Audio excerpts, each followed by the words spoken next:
Ladies and gentlemen, boys and girls, children of all ages, freaks and geeks, trolls and derps alike, welcome. Welcome all. I am Mullet Mike with the Mickey Paddle Gaming Network and Full Screen, bringing you a creepy gaming extra.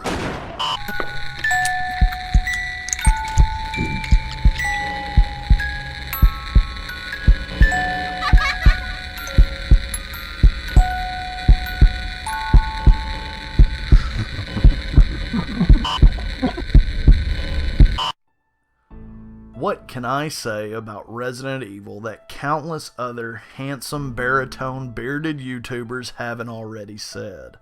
The series was arguably one of the most impactful survival horror games of all time. Other than Clock Tower and a few others, there was nothing like it at the time, and it set the tone for years to come. I mean, come on, I could do an entire episode on the first Resident Evil game by itself, let alone the rest of the franchise. The original Resident Evil was groundbreaking to say the absolute least, and put the survival in survival horror. Series creator Shinji Mikami cut his teeth with the franchise, pun obviously intended. I think the majority of gamers would admit that the most memorable moments of the original Resident Evil was the initial zombie reveal.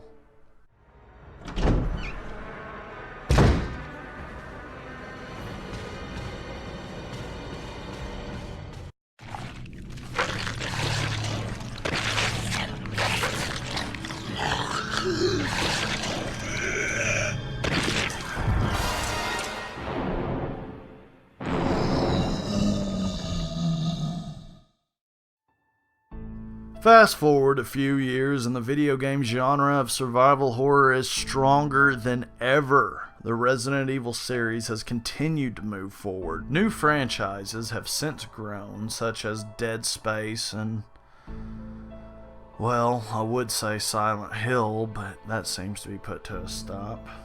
A few years ago, we saw a boom on the independent gaming scene with the likes of Amnesia, Slender, and Five Nights at Freddy's. As recently as 2014, a new series emerged seemingly out of nowhere, known as The Evil Within. The game was developed by Tango Gameworks and was released by Bethesda. Known as Psycho Break in Japan, this title is honestly unlike anything I have ever played, and that's saying something. Now granted, it has elements from other scary games, but it's the presentation that sets it apart from the others. Personally, I feel the less said about the game, the better. It was way more impactful to me not knowing what was about to happen and to see the horror unfold.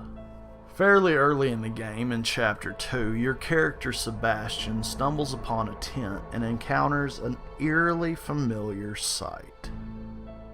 Here is that clip.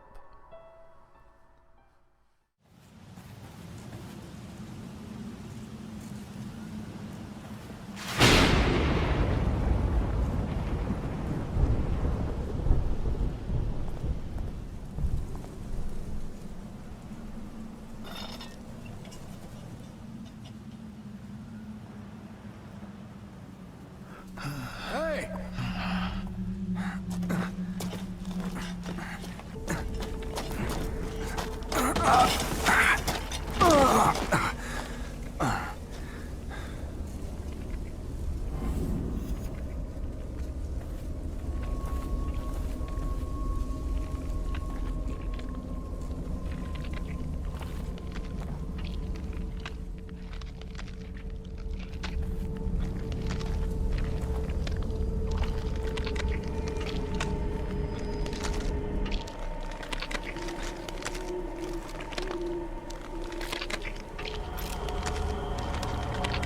Connolly?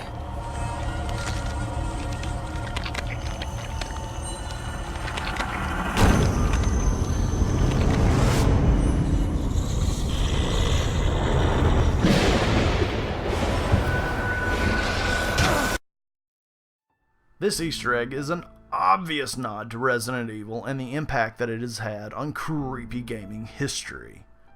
This subtle little scene gave me a flashback to my youth when I encountered the zombie for the first time in Resident Evil.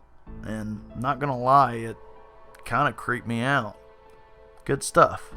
Now, I'm obviously not the first to report on this, but one thing I do feel is noteworthy that doesn't get mentioned a lot is that Tango Gameworks is actually headed up by Shinji Mikami. That's right.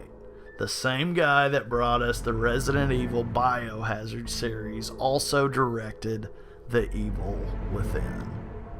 So, would this be the Resident Evil Within? I don't know. It probably makes a lot more sense now anyways. I tip my hat to you, Mikami, because this is one of the most brutal, crazy things coming out of left field games I've ever played before in my life. I think that's going to do it for me today, folks. I want to thank you all so much for watching. I hope you enjoy. I am Mullet with us in full screen saying, stay creepy. Thanks for watching. Peace.